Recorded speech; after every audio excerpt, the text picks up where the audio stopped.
14-ზე კონტროლის პალატა 18-19 იანვარს ღია კარის დღეს აცხადებს, რათა პოლიტიკურმა სუბიექტებმა გამოთქვან შენიშვნები იმ დოკუმენტთან დაკავშირებით, რომლის მიხედვითაც პარტიების ფინანსური მონიტორინგი განხორციელდება.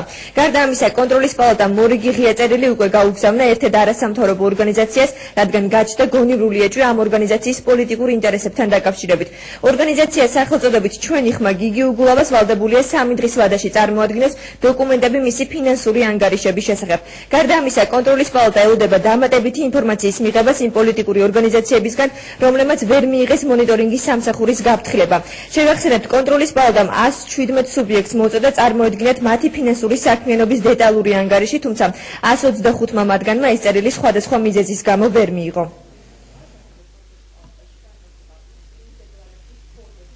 საქართველოს კონტროლის პალატამ თავდაპირველ ეტაპზე გააჟღერა, რომ უმოკლესობაში გამართავს ღია კარის დღეს, რათა ერთიანად შევიმუშაოთ საბოლოო დეკლარაციის ფორმები, წლიური დეკლარაციის ფორმები, რომელთა წარმოდგენის ვალდებულებაც პარტიებს 1 თებერვლამდე აქვს.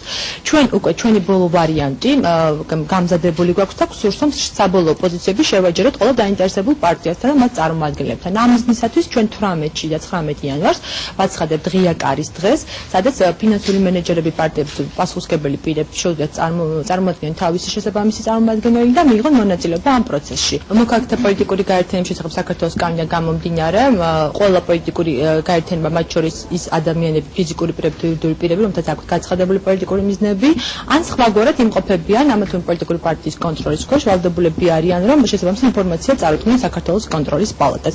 ჩვენი მიზანია, რომ ყველა მსგავსი ორგანიზაციის ფინანსური საქმეების გამჭვირვალობა უზრუნველყოთ და საჯარო გავხადოთ დაინტერესებული პირებისათვის. სწორედ ამიტომ საქართველოს კონტროლის პალატის ფინანსური მონიტორინგის სამსახურმა ასეთ ორგანიზაციად საზოგადოებრივ ინტერესთან გამომდინარე საკუთარი შეფასებით მიიჩნია ორგანიზაცია ჩვენი ხმა გიგი უგულავას. დღეს ამ ორგანიზაციას ჩვენს მიერ გაეგზავნება წერილი, 3 დღის ვადას მივცემთ განუსაზღვროთ, რათა მათ წარმოადგინონ მათი ფინანსური საქმიანობის შესახებ სრული ინფორმაცია.